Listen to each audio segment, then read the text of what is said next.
chairman of the press, good morning. I am sorry we are starting 15 minutes late.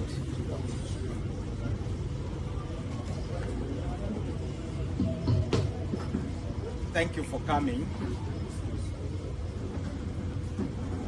We are trying to send a message.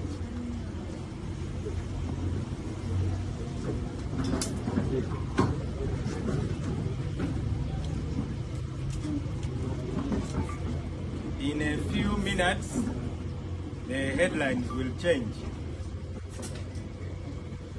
from the waiting is over to Mao declares candidacy for Speaker of Parliament, which is the purpose of this press conference. So I wish to inform you that after consulting many people, particularly the electorate, namely the incoming honorable members of the 12th Parliament, and getting messages of support and words of encouragement, I hereby announce my candidacy for Speaker of the 12th Parliament.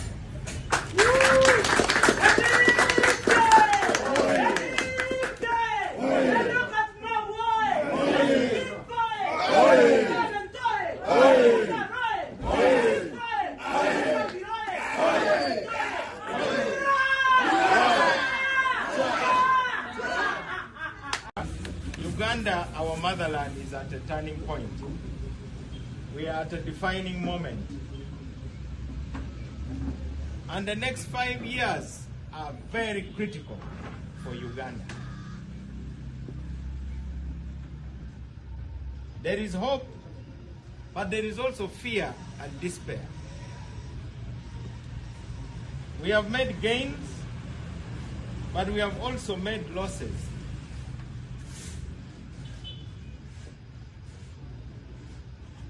We are winning some wars, but we are losing the war against corruption.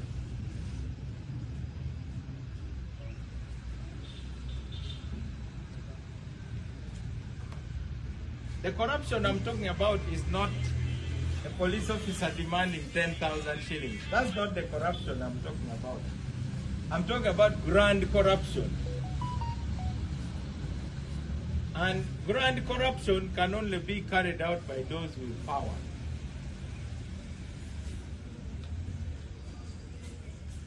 Ugandans are not yet in a very good position to check abuse of power. That is a war we still have to wage. And the greatest abuse of power is manifested through corruption. Government has possibilities, but government also has limits.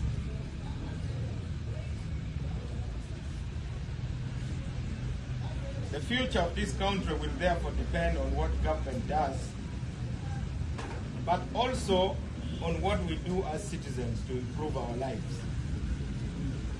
Therefore, it's the duty of government to free the energies of citizens.